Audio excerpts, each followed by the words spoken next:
Buenos días, amigos de Radio Capital 710 AM. Bienvenidos una vez más a su programa Un Minuto con las Artes, la Academia en tu radio. Esta mañana estaremos acompañándoles con inmenso placer Quickly Studio en la edición, montaje y administración de redes sociales, Jorge Duque en la producción y coordinación de la estación y frente al micrófono Susana Benco, Humberto Ortiz, Rafael Castillo Zapata y Álvaro Mata, todos bajo la dirección de Don Radamés Pepe Lebrón. Bienvenidos, querida audiencia, y bienvenidos, queridos compañeros, profes, Susana, Humberto y Rafa. ¿Cómo están, muchachos? Hola, ¿cómo están? Bueno, yo creo que vamos a tener una mañana fantástica. Eh, Vamos a tener una conversación interesante de varios tópicos relativos al arte y alrededor del arte. De modo que creo que la vamos a pasar muy bien. Buenos días también a todos los escuchas y a ustedes también, compañeros, y buenos días al invitado. Un placer que estés aquí con nosotros. Vamos a ver cómo se da esta conversación. Yo estoy como sin electricidad, así que en cualquier momento a lo mejor se me va toda la energía, pero bueno, espero que no, la verdad. Vale, un Te buscas una gran planta saludo a de, todos. te buscas una planta de emergencia y te reactivas. Bueno, aquí siempre con energía, siempre con entusiasmo, haya luz eléctrica o no haya, se esté cayendo el techo o no, aquí estamos siempre entre el ruido y el tumulto, haciendo valer la voz del arte y la cultura venezolanas. Y por eso tenemos a este invitado esta mañana, otro invitado de lujo. Y bueno, ya se van a dar cuenta por qué. Es muy lujoso él, tiene una galería muy bella y expone siempre cosas muy interesantes. Contentísimos de recibir esta mañana en nuestro programa Carlos Manuel Flores, director de Cabinet Gallery en el Centro de Arte Los Galpones. En efecto, Carlos es licenciado en Comunicación Social, egresado de la Universidad Católica Andrés Bello. Llegó a Caracas hace casi unos 25 años, proveniente de su querencia Puerto Cabello, y aquí se convirtió en editor de revistas de lujo como Luster Magazine, Velvet Magazine, On Time Magazine y Club Magazine. En estos espacios, Carlos pudo dar tribuna al arte contemporáneo venezolano y también cultivar relaciones con artistas, curadores e investigadores que bueno, esa experiencia, además de un lustro comercializando obras de arte entre artistas contemporáneos y amigos, lo va a llevar luego a fundar y dirigir Cabinet Gallery, ubicada en el Centro de Arte Los Galpones, un espacio de promoción, exhibición y comercialización de las artes visuales venezolanas. Muy contentos de recibir esta mañana en nuestro programa a Carlos Manuel Flores. Bienvenido. Pues muchas gracias. Una gran tribuna. Se han dedicado a exaltar lo mejor del arte venezolano y creo que era un espacio necesario porque si bien las redes sociales están para multiplicar todo ese cúmulo de conocimiento, la transmisión de conocimiento a través de la radio es muy importante y que voces como ustedes, tan preparadas, lo hagan, pues nos complace a todos los que hacemos parte de este circuito. Vale, muchísimas gracias por esa Gracias, palabra. querido Carlos Manuel, muchas gracias. Muchas gracias por esa Nada, ahora palabra. ya nos obligas a tratarte bien. Eres muy vivo. Has comenzado lanzándonos puros elogios. Pero bueno, ahora qué más nos queda devolverte los elogios, que te los mereces también, pero yo no voy a ser el primero, sino nuestro querido filósofo en funciones, el doctor Humberto Ortiz. Bueno, sí, bienvenido y gracias por esas palabras. Igual te las repito, es un honor tenerte aquí con nosotros. Y bueno, justamente hablando de la promoción de artistas y la promoción de la cultura venezolana, creo que tú te has dedicado claramente a eso y ha sido como tu proyecto esencial en todo lo que has hecho, ¿no? Moverte a eso. Y yo quería preguntarte justamente sobre lo que me parece, según entiendo, el origen de todo eso y qué ha pasado con esa hacienda o qué va a pasar o qué está pasando con esa hacienda que tiene justamente allá San Esteban. Yo vi la exposición de San Esteban, todo los artistas que llevaste para allá y cuéntame sobre ese proyecto y esa necesidad que tuviste como para hacer de esa herencia familiar, un proyecto cultural tan importante donde ligas como como todo, ¿no? La historia del arte, la naturaleza, los artistas, intentas algo. Háblame de ese proyecto, por favor, Carlos. Bueno, Villa Fredinao se remonta a 1840 cuando llega el primer Bran a Venezuela, del que descendemos muchos porque fueron los primeros, los 14 hijos que tuvo.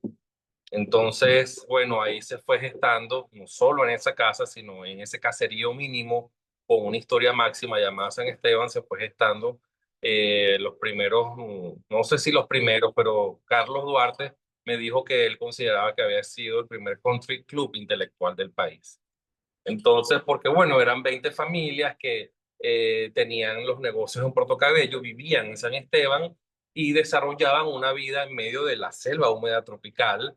Y bueno, el conocimiento que ellos tenían era una cultura europea en la que, bueno, se podía estar desde escuchando una sonata maravillosa como al primo Augusto Brandt en sus composiciones de violín y un recital de poesía en la siguiente casa. Entonces, bueno, esto lo sé por la tradición familiar. Yo obviamente no viví ese esplendor cultural, pero sí por mis abuelas, pues pude saber lo que había sido eso y más adentrándome en lo que fueron las lecturas. Entonces, alguien me preguntaba que cómo nació mi pasión por el arte y apareció en un álbum familiar. Nace con el álbum familiar de mi abuela materna, con las imágenes de Enrique Abril. Ella iba narrando personaje por personaje de su familia quién había sido. Entonces, ella finalmente consiguió la luz conmigo porque ninguno de sus hijos se había interesado en toda esa historia, ni menos en ese álbum. Entonces, si pudiéramos decir que qué fue lo primero que yo coleccioné, bueno, fueron esas fotos familiares de Enrique Abril que me generaron un gran interés por la imagen de lo que era Venezuela. O sea, a partir de lo doméstico, pero pues con un sentido bastante plástico, si se quiere, porque Enrique Abril le imprimió ese gran carácter, ¿no? A la fotografía. De hecho, que fue el primer reportero gráfico de Venezuela, gran colaborador del Fojo Ilustrado. Entonces, bueno, nada, creo que en Enrique Abril está la génesis de mi interés. También habría que sumarle el acervo familiar de Cristóbal Rojas y de Federico Brand, que estaban allí como personajes de la familia. Y, y bueno, nada, también la presencia importantísima de los pintores viajeros del siglo XIX.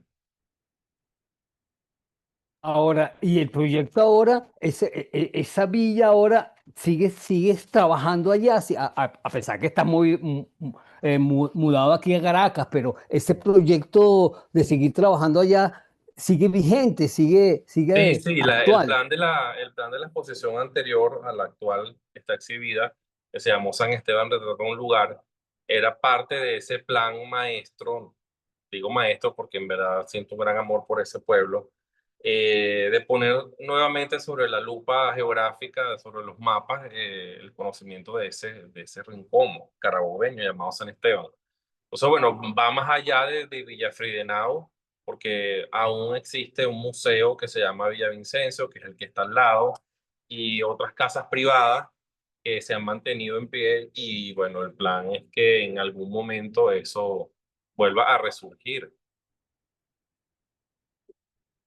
Y tú estás metido de lleno en ese plan, claro, tienes mucho trabajo aquí en Caracas, pero Sí, hay gente allá que se encargan de sí, eso. sí, allá ¿Cómo se pone en contacto con eso? hay un personal que mantiene la casa y mi mamá está al frente del proyecto, pero bueno, paso a paso, porque la realidad que nos embarga, nos obliga a ser precavidos. Sí, claro, hay que ir piano a piano aquí en estos días, quiero decir. Sí. No quería preguntar si haces residencias de artistas. ¿Siguen Bueno, habiendo proyectos? sí, esto fue un piloto, esto de hacer o sea, de devolverle el gesto a los pintores viajeros del siglo XIX y hacer que los pintores contemporáneos fuesen a San Esteban. Los pintores viajeros del XIX llegaron de Alemania a San Esteban y esta vez fueron los pintores venezolanos de distintas partes que llegaron a San Esteban. Entonces, bueno, fue devolverles el gesto en un fin de semana, porque no duramos mucho más que de viernes a domingo Hubiésemos querido más, pero la agenda estaba complicada. Eso fue a mediados de diciembre. Y bueno, el resultado creo que valió la pena porque fue un cuerpo de obra sólido, bello y que aún tiene resonancias en el circuito del arte sobre esa exposición. No, es que me interesa mucho esa predilección que tienes hacia el paisaje, que en realidad es muy importante en nuestra tradición pictórica, bueno, de siempre, pero creo que tú realmente lo has impulsado, estás buscando que las nuevas generaciones se interesen en, bueno, en el territorio, precisamente en nuestro paisaje. Entonces, bueno, me llama la atención eso y le has dado énfasis en varias exposiciones con varios artistas. Y al mismo tiempo también, no sé, tal vez me salga un poquito de la pregunta, pero creo que también por la cerámica y por un tipo de cerámica, vamos a decir, narrativa, figurativa, narrativa. Entonces, bueno, háblame de las dos inclinaciones que tienes. Bueno, creo que en el paisaje está referido el hecho de que es un continente de la historia, es un continente de nuestra cultura, es la principal ventana al lado de la fotografía de lo que somos como país, porque a lo largo de la historia del paisaje venezolano, de la pintura del paisaje venezolano, hemos podido ver cómo éramos, cómo hemos sido y cómo seguiremos siendo. Espero que sigamos siendo mejores. Entonces también hay en el paisaje, no sé si esto sonará bien o mal, pero así lo siento, hay un cierto símbolo de estatus, porque las casas que teníamos antes, desde la más humilde hasta la más próspera, siempre tenía un paisaje, porque era como una ventana hacia lo que éramos o lo que quisiéramos ser, porque a veces no eran paisajes bien logrados, pero el venezolano siempre ha querido a su territorio. Entonces, bueno, me parece que había un vacío en las galerías, un poco por el gusto heredado del siglo, mediados del siglo pasado, de lo que fue el cinetismo. Entonces estaba como olvidado y yo siempre escuchaba a los grandes señores hablar del paisaje y sus colecciones estaban referidas al paisaje venezolano. Entonces, bueno, también crecí viendo eso, ¿no? Crecí viendo a San Esteban, crecí viendo Puerto Cabello y crecí escuchando cómo habíamos sido, cómo había sido Puerto Cabello aún más bello. Entonces, y estaban ahí las imágenes de Abril, los cuadros de Bellerman, de Göring, de estos pintores viajeros que siempre nos han interesado en la familia. Y sobre la cerámica, responde también a mi interés de, no sé si rescatar porque ha estado allí, la generación de la Reverón con los pintores de Oriente, el grupo de Oriente siempre estuvo allí defendiendo. Ellos dicen que no deberíamos decir que ellos insistieron, pero, o que estaban obsesionados con eso, pero sí defendieron la figuración y me parece que eso era otro capítulo pendiente con el arte venezolano que, heredando el gusto por el cinetismo, había olvidado la figuración, y en la figuración están los rasgos del país. Entonces, la cerámica, eh, no sé si nombrar a los artistas a los que te refieres, pero sí, la cerámica figurativa, narrativa, me interesa mucho como una expresión contemporánea de no solo de lo bello, sino de también lo que no está bien. Y es una manera de levantar una bandera por causas muy justas. No, es que a mí me Dale. llamó mucho la atención ese tipo de cerámica. No me Claro, la de imaginaba Samuel que Sarmiento, por Sí, ejemplo. sí, sí, por eso la de no lo Samuel nombré, Samuel. pero Sarmiento. Claro, claro. Tenía que estar Y en por esas, cabinet. y por esas cosas te interesa también tanto la fotografía, porque en Cabinet yo he visto que ha habido muchas exposiciones de fotografía, varias exposiciones de fotografía, ¿no? Y siempre, no sé, oye, como que le gusta, a esta galería le gusta la fotografía. No sí, sé, bueno, me llama. la línea curatorial de la galería sí habría, no sé, puede ser resumirse como una búsqueda de la imagen. Bella, bonita, no tan bonita, pero una búsqueda. No tan bonita. Bueno, hay unas que son fuertes, Sí, por evidentemente. eso, por eso. sea que la abstracción no te inclinas mucho. No mucho, he conseguido exponentes valiosos venezolanos y eso es otra de las cosas, me interesa el arte venezolano, porque yo Ok, sí. teniendo una vitrina como esta voy a estar buscando otras vías y en Venezuela hay grandes creadores. Entonces, bueno, la abstracción he conseguido y eso también me entusiasma mucho porque a pesar de que me ha alejado, cuando consigo un gran exponente es una emoción y bueno, en algún momento se sabrá cuál va a ser nuestra primera exposición de abstraccionismo geométrico. Porque tiene pintura, porque tiene óleo, porque tiene densidad, tiene la pastosidad. En el fondo hay ahí como una veladura pastosa, no sé si este término es válido, eh, sobre las expresiones humanas. Muy misterioso ese artista, podemos sospecharlo, pero casi parece más expresionista que abstracto. No, Pero vive en Londres, no ya está en lo, el radar. ya lo veremos. Bueno, de lo que hemos conversado, ya se han respondido mis inquietudes y queríamos compartir también con los radioescuchas y los que ven nuestro programa por YouTube, que es precisamente la razón de ese apego por el paisaje de nuestro querido invitado. Y bueno, ya la razón, digamos, nativa, el vínculo afectivo y existencial con la naturaleza de las montañas de Carabobo, ya explica muchísimo del privilegio del paisaje en Cabinet.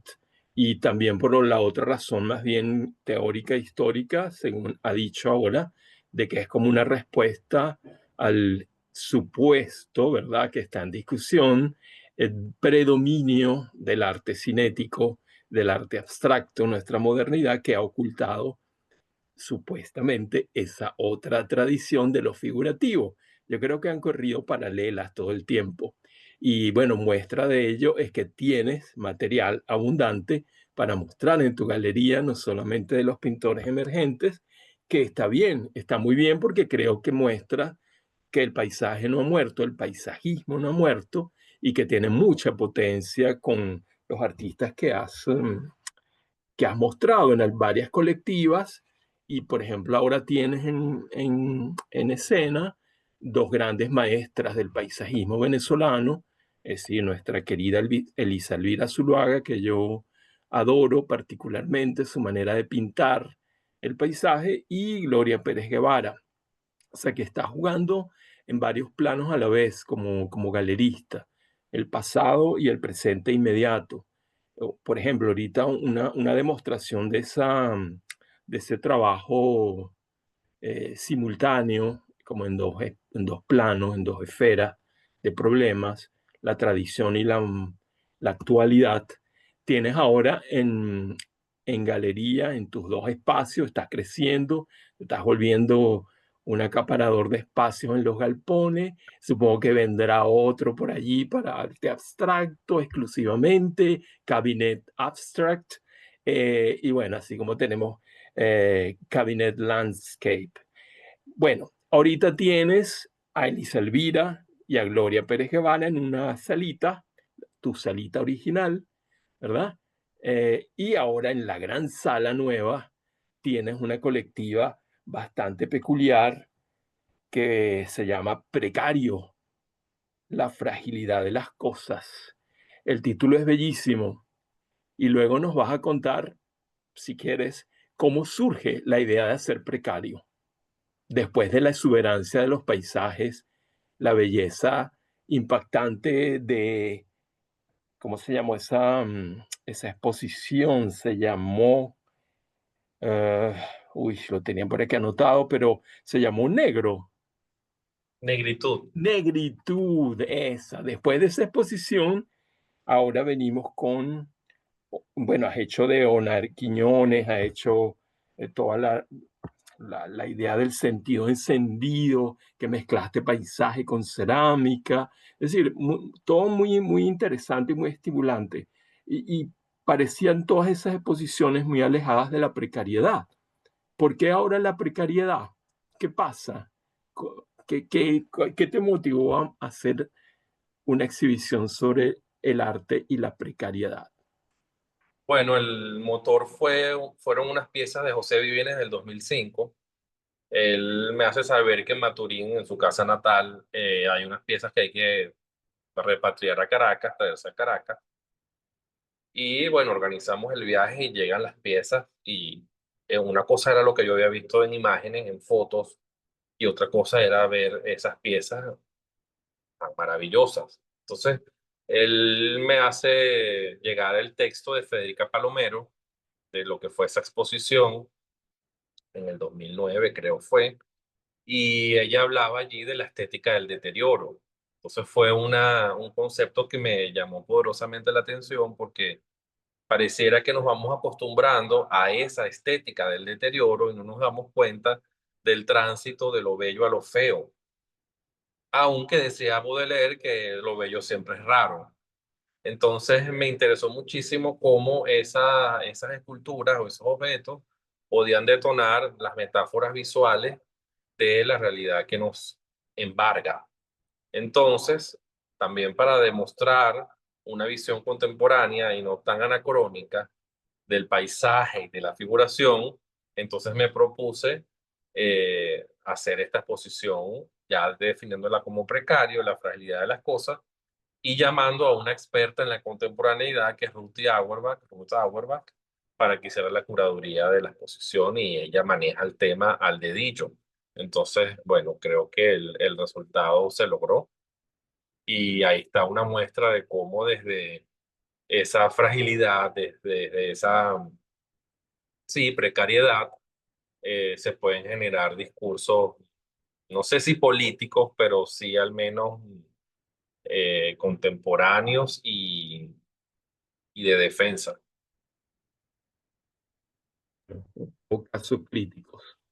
Y sí, bueno, esa es una explicación interesante de por qué elegir esa vertiente, ¿no? Y el origen de esa vertiente, la estética del deterioro, y un artista en particular que te lo provoca, ¿no?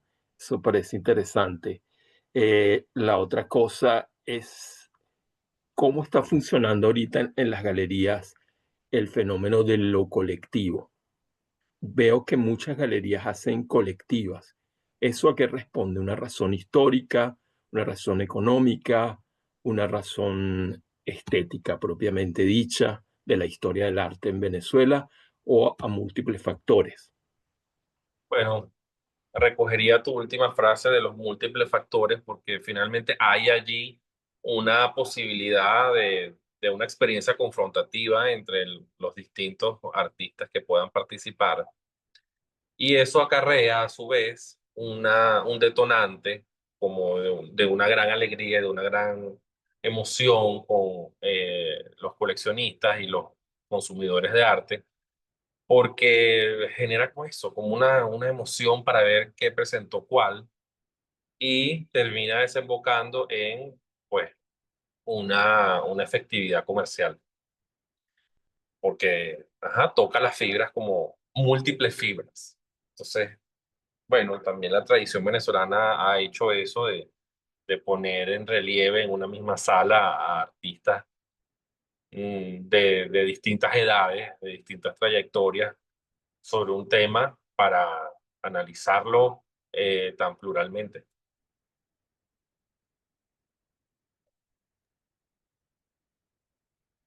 Bueno, continuamos después del corte. Así es, vamos a hacer nuestra respectiva pausa musical. Vámonos a Puerto Cabello entonces, ya que estamos en esos aires, vamos a escuchar Mi Puerto Cabello con el gran Felipe Pirela, los compromisos comerciales de la emisora y continuamos con Carlos Manuel Flores.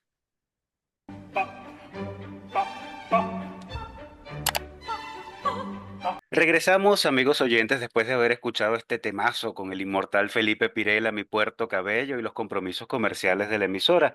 Y bueno, a propósito de Puerto Cabello, señalemos que lo obvio, que es una referencia constante en el trabajo y en la biografía de nuestro invitado de hoy. Carlos se ha convertido como en una especie de embajador de Puerto Cabello en Caracas y por, bueno, por Carlos, gente como yo quiere adentrarse en ese Puerto Cabello profundo para tomarle el pulso a un lugar que gracias a ti entre nosotros hoy refulge o aparece otra vez en el mapa. A propósito de eso, bueno, ¿cómo influye ese arraigo a tu ciudad natal en tu trabajo actual? Vemos lo que se trasvasa a través del paisajismo en la línea curatorial de tu galería y bueno, y también en tu visión del arte y de la cultura venezolana. ¿Hay alguna manifestación artística o cultural de Puerto Cabello que te gustaría destacar o integrar en tu trabajo? Bueno, fíjate, Puerto Cabello siempre ha sido un puerto que ha estado de espaldas al mar porque ha trabajado sobre lo portuario, ¿no? De la pesca. Si a mí me preguntaran, y es una pregunta que le he hecho incluso a los mayores que yo que nacieron allá, ¿cuál es el plato típico de Puerto Cabello, más allá de un pescado frito con tostones, que eso es parte de la costa venezolana? No habría una respuesta porque Puerto Cabello creció en pos de la actividad portuaria, no de la pesca, porque obviamente era una actividad mucho más lucrativa. No, Valde era el segundo o el primero, eso se disputa en La Guaira de Puerto Cabello, no sé, no quiero responder para no ser tan regionalista cuál es el puerto más importante del país, pero es una verdad que la actividad portuaria nos definió y nos sigue definiendo. Entonces, eso también trajo consigo la entrada desde el siglo XVII de todos estos europeos que vinieron a hacer vida y fortuna en el país, y todas esas manifestaciones culturales europeas fueron llegando de inmediato a Puerto Cabello. Entonces, tenemos a una ciudad que en el siglo XVIII y en el siglo XIX era una cosa muy sofisticada, sobre todo en el XIX con la llegada más de los alemanes, muy sofisticada porque ellos venían era a hacer vida y a dialogar con el trópico y no consiguieron aquí un asentamiento cultural demasiado fuerte que no les permitiese permear lo que ellos traían. Entonces, bueno, fue una ciudad muy europea, en medio de la sencillez, porque tampoco fue Biarritz, ni Cannes, ni Mónaco, pero en medio de esa sencillez, bueno, el teatro municipal fue obra de los comerciantes venezolanos, europeos, que se empeñaron en tener un edificio de esa magnitud para expresarse. Y al frente estaba el Club Recreo, fundado también por alemanes, que era un club que daba desde la calle y tenía detrás el mar, el rompeolas. Entonces, eh, crecimos escuchando sobre esas historias demasiado europeas. Del otro lado está Patanemo y Borburata, que Borburata fue el primer puerto de Carabobo, es mucho más antiguo que Puerto Cabello, y ahí hubo, como en el siglo XX, finales del XIX, principios del XX, un asentamiento holandés. Entonces creo que ahí habría como si la única manifestación gastronómica, que es un dulce maravilloso, que yo no sé cómo no ha trascendido más, que se llama tentalaria. Y es maíz molido junto con papelón, y eso tú te lo comes el primer bocado y eso se deshace. Y nada más el nombre, tentalaria, como una tentación, ¿no? Creo yo que es por allí. Y viene de una receta mezcla de holandeses con los esclavos que vivían en la zona.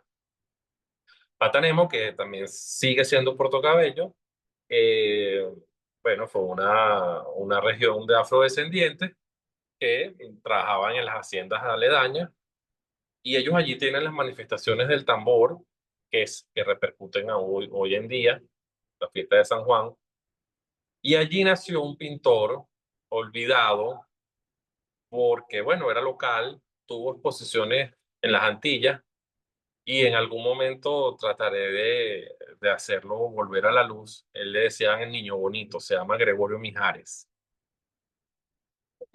Una pintura totalmente desprovista de academia, naif, ingenuo, pero con un manejo del color y de la perspectiva o no, de la no de perspectiva, que habla, bueno, de un talento que estuvo allí. No hay una casa en Puerto Cabello que no tenga una serigrafía o una pintura de Niño Bonito.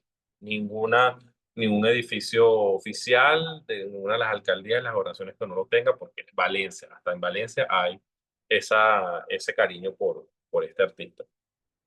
Y bueno, ya más hacia nuestra familia estaba el caso de Augusto Brandt y el filósofo Carlos Brandt, que fueron unos personajes de talla mayor en el siglo XIX y XX. A este abolengo se refiere Carlos Flores cuando él dice que pertenece a una élite de niños antiguos. Carlos Bueno, querido. Ujú. es que fui Wow. criado por una abuela que tenía 60 años cuando yo nací y ella nació en 1926 y su educación era del siglo XIX. Entonces yo fui imbuido en esa corriente de pensamiento. Sí, ¿Cómo es la expresión? Perdón, repite la expresión. ¿Cómo se...? Pertenezco a una élite de niños antiguos. ¿dónde Wow, sacaste eso? qué bueno. Bueno, eso es para meterlo en una novela, lo voy a meter en mi novela. Esa idea, unos grupis de un pueblito que se consideran a sí mismos así. Buenísimo. Sí, bueno, en Mira, el San José de Tarbes y en La Salle nos decían eso, que nosotros pertenecíamos a una élite. Entonces, imagínate que de niño te digan eso. Bueno, Wow. bueno, y si de élite vamos a hablar un poco de esas experiencias tuyas con la sociedad, porque bueno, también en tu currículo abruma un poco estas experiencias que has tenido a nivel internacional, qué sé yo, como la cena con los príncipes de Mónaco, por ejemplo, que hizo Montblanc, o el viaje que hiciste a Beijing para el lanzamiento del reloj de Hermès, no sé, eso sin mencionar las muchas visitas que has hecho al Salón del Móvil en Milán o la Bienal de Venecia. Cuéntanos un poco de estas experiencias, ¿no? ¿Cómo han influido también estas vivencias en tu perspectiva sobre el lujo, el arte y la curaduría? Y algo de lo que vemos también en Cabinet Gallery y en sus inauguraciones, sobre todo. Álvaro, es curioso, investigas bastante. Ujú. Ah, claro. Es un Hay muy programa buenos que datos por allí, sí. Sí, bueno, eso viene de la época de oro, de cuando era editor de revistas de lujo, que recibíamos todas esas invitaciones deliciosas. Acabas de nombrar la de Montblanc.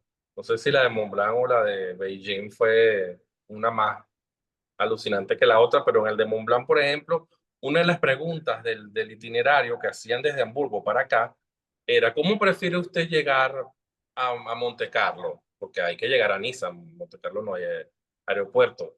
¿Prefiere llegar en limusina o en helicóptero? Fíjate. O sea, ese tipo de preguntas. Y era una pregunta normal para ellos porque era parte de una logística que había que resolver. Entonces, bueno, yo en medio de mi inteligencia dije, bueno, igual va a haber una limusina cuando lleguemos al helipuerto. ¿Para qué yo voy a pedir una limusina? Prefiero llegar a Mona con helicóptero y que la limusina ya esté esperando allá. Bueno, y así fue. Entonces, imagínate, me toca la mesa número 21, que era la última mesa, pero por el tema de la circulación de la ubicación del bufete, la quedaba justo al frente de los príncipes. Ellos tenían la mesa 1 y la mía era la 21, era la última, pero era justo porque era así. Entonces daba al frente de ellos. Y pude ver, bueno, la humanidad principesca en su máxima expresión.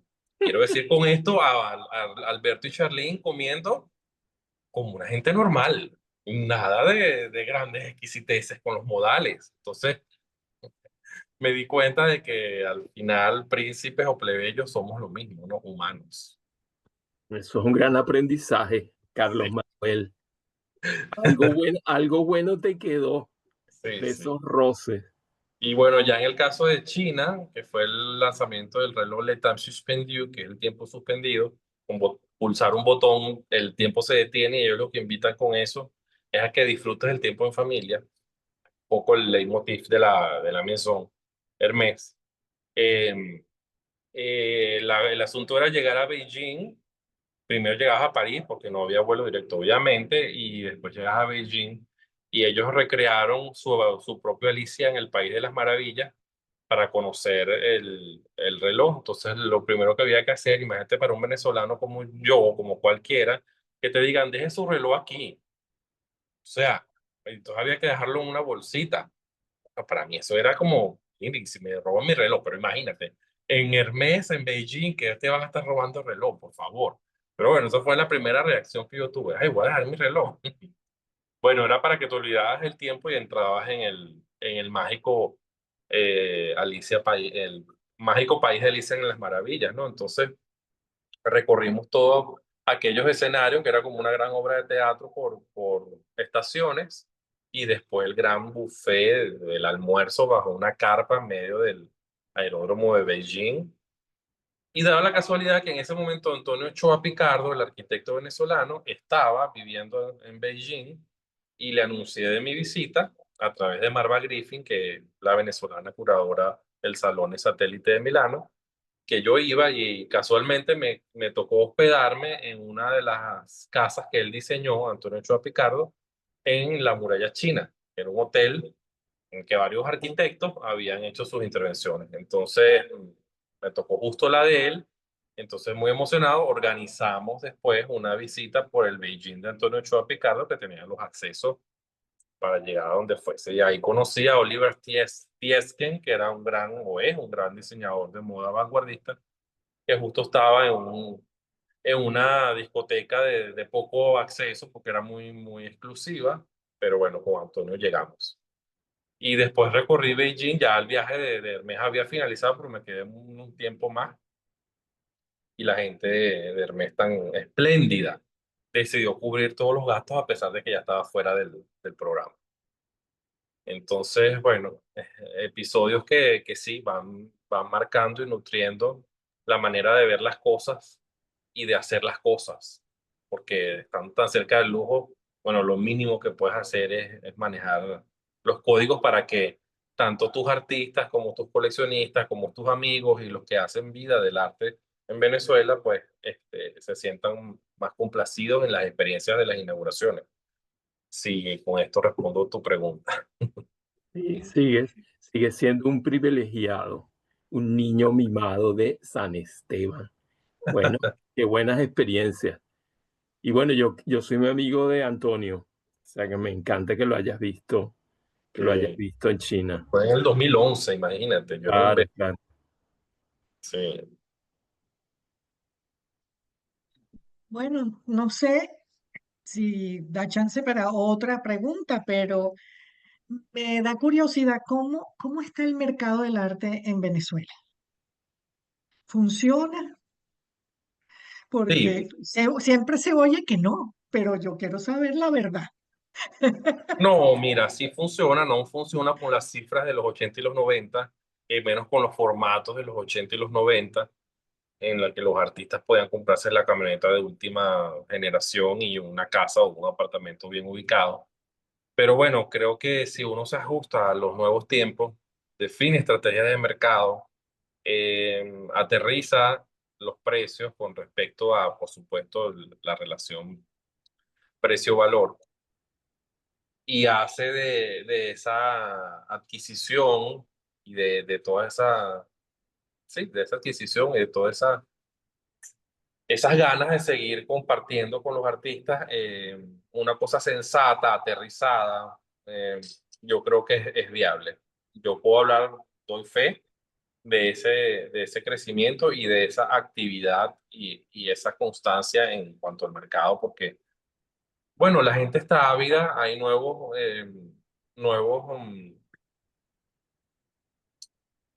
gente que se está casando, que tiene casas, que está haciendo nuevas vidas. Mm. Nuevos Entonces, coleccionistas, pues, nuevos nuevos interesados. coleccionistas, sí, nuevos Sí. coleccionistas y viejos coleccionistas también, que quieren mantenerse renovadas con sus colecciones.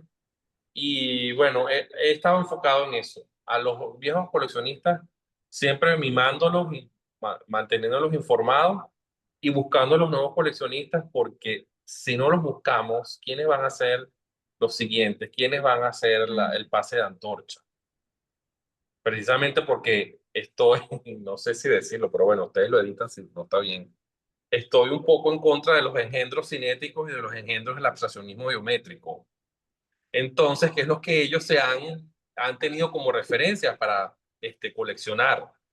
Y quiero demostrarles que no necesariamente para vivir bien y para vivir bonito tienes que tener a este engendro en tu casa. Puedes buscar una expresión más legítima del arte venezolano, figurativo, paisajista, abstraccionismo geométrico, pero legítimo y bien logrado, siendo posible.